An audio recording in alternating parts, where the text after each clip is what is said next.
اچھائی اور برائی کا وہ دل ہے۔ عموماً جب ہم خطابات سنتے ہیں تو ہماری بیماریاں ہمیں ضرور گنوا دی جاتی ہیں، پوری لسٹ ہمیں ماشاءاللہ بتائی جاتی ہے کہ یہ نہیں کرنا۔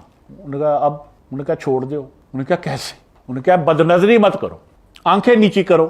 وہ چلے ٹھیک ہے جی، وہ تو ہمیں پتہ چل گیا، اب کیسے کرے؟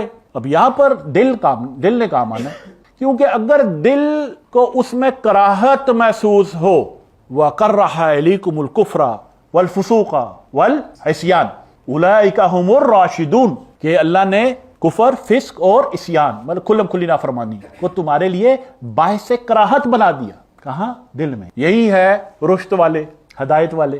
یہ پرابلم ہمارے دل کا ہے۔ جو ہمارے معالج ہیں، معالج اول صلی اللہ علیہ وسلم، آپ نے ہمیں اس کا علاج بتا دیا ہے۔ تو آپ صلی اللہ علیہ وسلم آپ فرماتے ہیں لِكُلِّ شَيْءٍ ثَقَالَةٌ، کہ ہر چیز کو چمکانے کا ایک آلہ ہے۔ وَثَقَالَةُ الْقُلُوبِ ذِكْرُ اللَّهِ، کہ دلوں کو چمکانے کا آلہ کیا ہے؟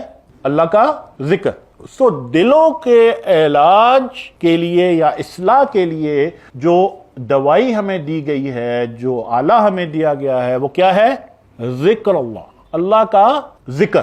یا ایھا الذین آمنوا اذکروا اللہ ذکرا کثیرا، اے ایمان والو اللہ کا ذکر کرو کثرت کے ساتھ۔ کہ ایک بندہ کبھی بھی شیطان سے چھٹکارا نہیں پا سکتا ما سوائے اللہ کے ذکر کے ذریعے۔ آپ صلی اللہ علیہ وسلم نے اس حدیث کی ابتدا میں جو فرماتے ہیں میں تمہیں حکم دیتا ہوں کہ اللہ کا ذکر کرو کثیرا، کثرت کے ساتھ۔ اور پھر آپ صلی اللہ علیہ وسلم اس کی ایک مثال پیش فرماتے ہیں۔ آپ فرماتے ہیں مثل ذالک کمثل رجل طلبہ العدو سراعا فی عصری، کہ اس کی مثال ایسی ہے کہ ایک بندہ ہے جس کو اس کا دشمن تیزی سے اس کا پیچھا کر رہا ہے، حتی اتا حسنا حسینا، حتیٰ کہ وہ ایک مضبوط قلعے میں پہنچ جاتا ہے، فاحرز نفسہ فیہ، اور وہ اپنے آپ کو اس قلعے میں محفوظ کر لے۔ اور پھر آپ صلی اللہ علیہ وسلم فرماتے ہیں وَكَذَلِكَ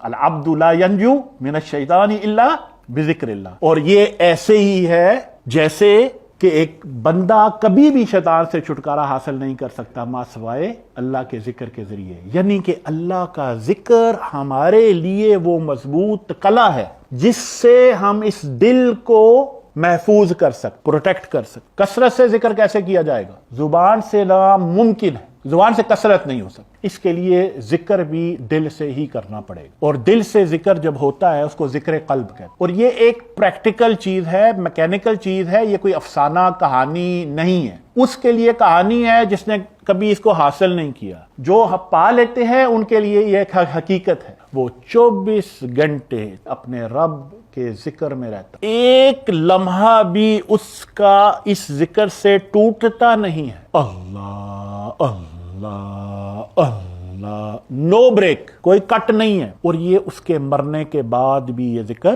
جاری رہے، کیونکہ رب کا نام جب شروع ہو جائے تو وہ فنا نہیں ہو سکتا، وہ فانی نہیں ہے، وہ رک نہیں سکتا۔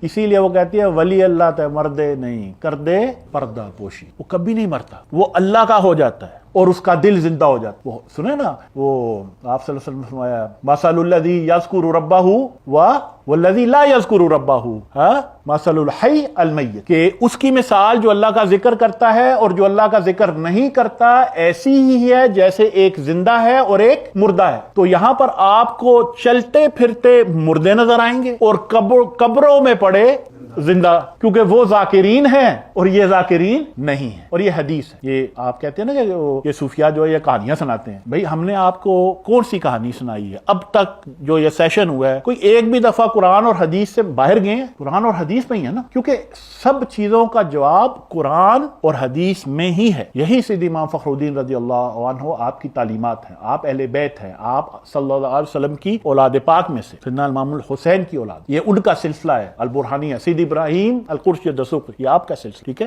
اب ہمیں بیماری کا بھی پتہ چل گیا اور ہمیں علاج کا بھی پتہ چل گیا۔ اب سوال یہ اٹھتا ہے کہ بیماری بھی سامنے ہے، واضح ہے، اور علاج دوائی بھی ڈاکٹر نے دے دی ہے، اب کیا دوائی ہونا کافی ہے؟ ڈاکٹر نے کہا جی کہ یہ گولیاں لے جائیں، صبح 3 کھانی ہے اور شام کو 3 کھانی۔ اگر گولیاں نہیں کھاتے تو فرق پڑے گا؟ یعنی کہ اگر میں دوائی نہیں کھاؤں گا تو کچھ نہیں ہوگا۔ سوال تو یہ اٹھتا ہے کہ یہ جو آپ صلی اللہ علیہ وسلم نے حدیث مبارک میں فرمایا ہے کہ اللہ کا ذکر کرو، میں حکم دیتا ہوں تمہیں کہ اللہ کا ذکر کرو کثرت، اور اللہ نے فرمایا اے ایمان والو اللہ کا ذکر کثرت سے کرو، تو کیا جب ہمیں یہ پتا چل چکا ہے اور یہ بھی پتا چل چکا ہے کہ اسی ذکر کے ذریعے اس دل کی اصلاح ہونی ہے اور اس نے ٹھیک ہونا ہے اور اس نے سلیم ہونا ہے، اور جو سلیم ہو جائے گا تو پھر بیماری سے بھی جان چھوٹ جائے گی اور آخرت بھی، یعنی دنیا بھی مل جائے گی اور آخرت بھی مل جائے گی۔ اب سوال تو یہ اٹھتا ہے کہ یہ ہم کرتے کیوں نہیں ہیں؟ ہم کرتے کیوں نہیں ہیں؟ تو کرتے اس لیے نہیں ہے کہ شیطان وہ ہمیں اس طرف آنے نہیں، اور شیطان کا کوئی انٹرسٹ نہیں ہے بھائی جان کہ ہم لوگ جنت میں جائیں یا ہماری مغفرت ہو جائے، وہ کوئی ہمارا کوئی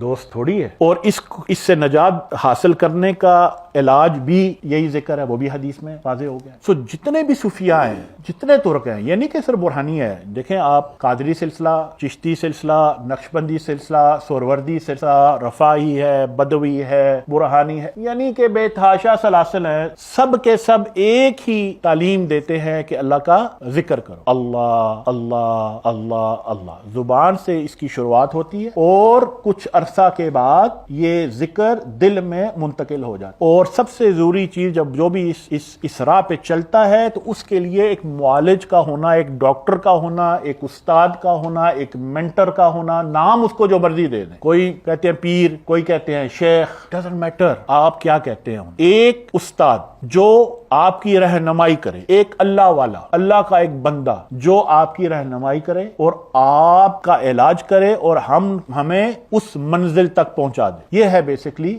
کانسیپٹ دین کا۔ اور یہ اسلام اور اسلام سے قبل جتنے بھی جو انبیاء آپ صلی اللہ علیہ وسلم سے پہلے، آپ صلی اللہ علیہ وسلم آخری نبی، آپ کے بعد تو کوئی نبی نہیں نا، آپ سے پہلے سے آدم سے لے کے آپ تک جتنے بھی ہوئے ہیں، یعنی کہ اگر اللہ نے خود ہی ہدایت دینی ہوتی تو اس کو پھر ضرورت نہیں تھی کسی بھی نبی کی، وہ سب پر خود ہی وہی کر دے۔ اگر اس نے یہ انبیاء کا سلسلہ بھیجا ہے تو اس کا کوئی مقصد تھا کہ ان کے ذریعے، اللہ ہمیشہ کوئی ایک بندہ اپنا یا 2 بندے یا زیادہ بھیجتا ہے جن کے ذریعے وہ لوگوں تک ہدایت کا پیغام پہنچاتا ہے۔ جو تو اس بندے کا پیغام قبول کرتے ہیں وہ ہدایت یافتہ ہے، اور جو اس بندے کا پیغام قبول نہیں کرتے انہیں اللہ نے قرآن میں کہہ دیا کہ وہ گمراہ ہیں، قرآن میں کہہ دیا وَمَن يَهْدِ اللَّهُ فَهُوَ الْمُهْتَدِ، جسے اللہ ہدایت دیتا ہے وہ ہدایت یافتہ ہے، وَمَن يُضْلِلْ فَلَن تَجِدَ لَهُ وَلِيًّا مُرْشِدًا، اور جسے اللہ گمراہ چھوڑ دیتا ہے اس کا آپ کبھی بھی کوئی ولی مرشد نہیں پائیں گے، یعنی وہ کبھی کسی استاد کو ایکسپٹ نہیں کرے گا۔ ہمارے ہاں یہ چیز نظر آتی ہے، لوگ کہتے ہیں او یار یہ کیا ہے، ہمارے پاس قرآن ہے، اور ماشاءاللہ یہودیوں کے پاس تو تورات بھی ہے اور عیسائیوں کے پاس انجیل ہے، کیا وہ آسمانی کتابیں نہیں ہیں؟ لیکن آج کے زمانے میں جو رہنما ہیں اس کے حوالے سے بھی آپ صلی اللہ علیہ وسلم نے واضح کر دیا، آپ فرماتے ہیں انی تارک فیکم ما ان تمسکتم بہ لن تضلوا بعدی، کہ میں تمہیں وہ چھوڑے جا رہا ہوں اگر اسے تھام لوگے تو میرے بعد کبھی گمراہ نہیں ہو سکتے۔ قیامت کتاب اللہ و اطراتی اہل بیتی، اللہ کی کتاب اور میری اطرت میرے اہل بیت، اس کے ایک نہیں پتہ نہیں کتنے ریفرنس ہیں ہماری صحیح ستہ کی کتابوں میں۔ تو وہ اہل بیت ہم کیوں نہیں تھامتے جا کے ان کو، جیسے آپ صلی اللہ علیہ وسلم نے فرمایا کہ میرے بعد یہ میری اولاد سیدنا امام مہدی تک، اچھا سیدنا امام مہدی نے آنا ہے تو کیا ان کے والد جد امجد آج اس زمانے میں موجود ہیں کہ نہیں؟ بھائی ان کی والدہ جس لڑی سے آئیں گی یا ان کے والد جس لڑی سے آئیں گے کیا وہ آج ہے یا نہیں ہے نا؟ تو ڈھونڈتے کیوں نہیں ہم انہیں، اور جا کے ان کا ہاتھ کیوں نہیں تھامتے اور ان سے رہنمائی حاصل کیوں نہیں کرتے، جبکہ ہمیں پتہ ہے اور آپ صلی اللہ علیہ وسلم نے واضح فرما دیا ہے یہ شیطان کے بہکاوے، جب وہ نفس ہمارے کو کر دیتا ہے نا بھی تمہیں پتہ ہے میں علمی کتابی بن گیا ہوں، اور جب میں علمی کتابی بن گیا ہوں تو میں کہتا ہوں جی کہ مجھے کسی کی ضرورت ہی نہیں ہے، واہ میں تو خود کافی ہوں۔ بھائی جان اگر خود کافی ہوتے تو پھر یہ آپ صلی اللہ علیہ وسلم کے بعد نا یہ صحابہ کو کوئی ضرورت نہیں تھی بیعت کرنے کی سیدنا ابوبکر صدیق کے ساتھ، وہ کہا جی ہم نے ڈائریکٹ بیعت کی ہوئی ہے آپ صلی اللہ علیہ وسلم سے، ہمیں نہیں ضرورت۔ اور جو تابعین آئے تھے انہیں بھی کہہ دیتے کہ نہیں جی ہمیں نہیں ضرورت، اور جو تابعین مبلغین تھے وہ بھی کہتے تھے ہمیں نہیں ضرورت، لیکن یہ دین ایک سینہ با سینہ چلتا گیا ہے اور ہم تک یہ انہی اساتذہ کی وجہ سے۔ آپ کہتے ہیں جی امام ابو حنیفہ رضی اللہ عنہ، جی ہم نہیں ان کو مانتے، بھئی آپ نہ مانیں، بھئی ہم ڈائریکٹ آپ صلی اللہ علیہ وسلم سے لیتے ہیں۔ واہ، یعنی کہ جو امام ابو حنیفہ رضی اللہ عنہ آپ کے زمانے میں آپ نے کس سے لیا؟ اہل بیت سے۔ ان کے بعد امام مالک، انہوں نے کس سے یہ دین سیکھا؟ اہل بیت سے۔ امام شافعی اہل بیت سے، امام احمد اہل بیت سے، ان سب کے اساتذہ اہل بیت تھے اور انہوں نے ہم تک اس دین کو آسان کر کے پہنچایا، یعنی کہ جو ہم اپنی عقل کے مطابق سمجھ سکیں۔ اگر میں خود بیٹھ کے آج